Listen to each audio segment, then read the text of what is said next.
Yesterday on this show, we told you about two stories related to people who'd been abused by clergy. One of them was a settlement announced yesterday morning just before they were going to select a jury in a trial involving a former priest named Joseph Ross and a woman who is only known as Jane Doe 92.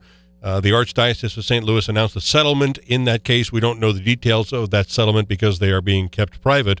But we also yesterday told you about Pope Francis meeting with 6 men and women who had been raped and molested and lied to by their parish priests.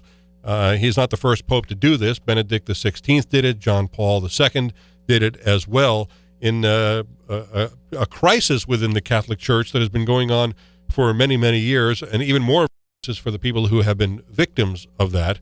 Here to talk about these two stories from yesterday morning is Barbara Dorris from SNAP, the Survivors Network for those abused by priests. Barbara, welcome to the show. Thank you for having me. As I said, we don't know the settlement in the Jane Doe case here, but what was your reaction when you heard that this was not going to be going to trial? Well, we're always a little disappointed when they don't go to trial because in a trial, you hear and see the documents for how much the diocese is known, how they have covered up these horrible crimes, and who has been involved in the cover-up. And we feel that that's very important, not only that the predators are exposed, but those who enable, protected, and shield these predators are exposed. Do you still feel that there are stories that are untold?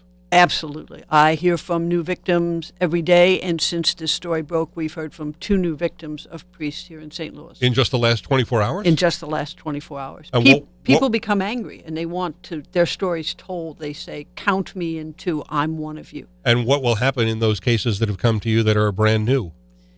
Well, each person has to decide their own path of healing. We invite them to come to our support group meetings. We try and help them get to therapy, and we encourage them to make police reports, to report crimes. Mm-hmm. What makes this case so different than the other cases that have come forward? The Joseph Ross case? Yes. Mm-hmm. Well, Joseph Ross already had been convicted of child molesting when he was put at St. Cronin's Parish, and no one in the parish was warned that they had a convicted child molester in their midst. This victim, Jane Doe, also was just a teenager when she came forward, and she came forward because of her fear that Ross was still hurting other kids, and she wanted him stopped. In fact, her allegations said that things started with him when she was 5 years old, didn't they? Yes, she was very young, really didn't understand what the abuse was, but eventually found the courage to tell, and then began to worry that he had hurt her friends and that he was still out there and would hurt others. Now, I mentioned the Pope yesterday meeting with these people who have survived sex abuse by Catholic priests, and the Pope said, quote, "I beg your forgiveness for the sins of omission on the part of church leaders who did not respond adequately to reports of abuse made by family members as well as by abuse victims themselves. This led to even greater suffering on the part of those who were abused, and it endangered other minors who were at risk." Are you happy to hear that from the Pope? Well, an apology is important, but what is more important are his actions. The Pope is probably the last absolute monarch in the world. He can take action without waiting for the courts, without waiting for the legislature, without a vote. And we haven't seen any actions. We've heard words, he's formed a committee, he's got policies, but he hasn't done anything. Has anything come down from the top under the previous 2 popes who I mentioned, who also said similar things to what Francis said yesterday, that being John Paul II and Benedict XVI? No. Like I said, we're still only hearing words. I mean, there's very simple steps. Like in Missouri, the bishop in Kansas City, Robert Finn, who is a priest from the St. Louis Archdiocese, has a criminal conviction for child endangerment. The Pope could simply pick up the phone, call Bishop Finn and say, "For the part you have played in allowing a predator to harm children, you are out." That would send a very strong message that there has been a definite shift and a change in how the church will handle these cases. What does the church say when you bring up arguments like that? Here's a guy convicted of sexually abusing children and is still allowed to have a job within the church. What's their answer?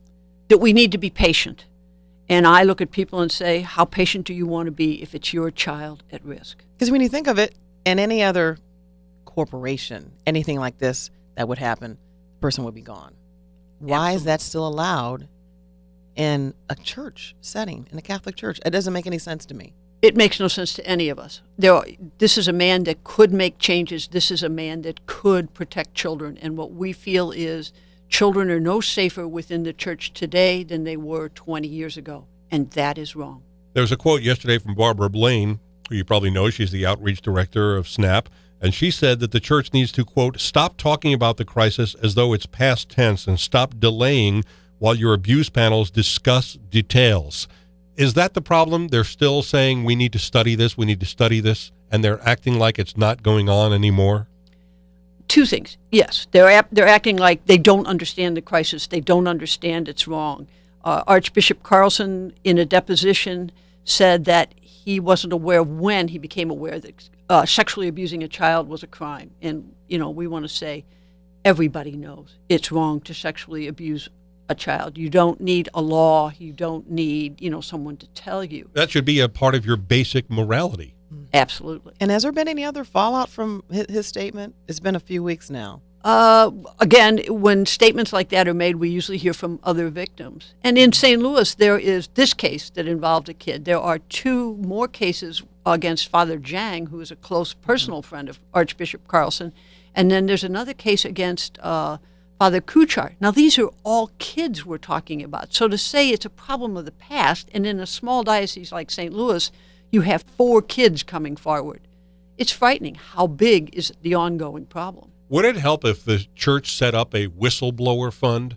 In other words, we're going to tell our employees, both our priests and everybody else affiliated with us in any way in the Archdiocese or in any other Archdiocese, look, if you come forward and give us evidence of this and your actions lead to criminal charges or conviction of people who have abused children, we'll have a reward for you of some kind.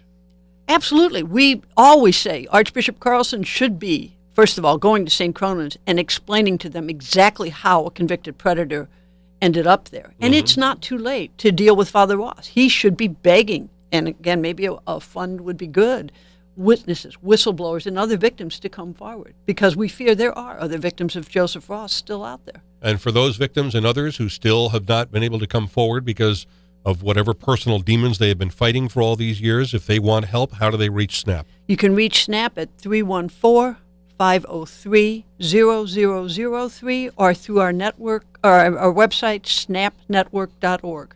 Barbara Dorris from the Survivors Network of Those Abused by Priests. Thanks so much for joining us here today. Thank you for having me. This is the Big 550.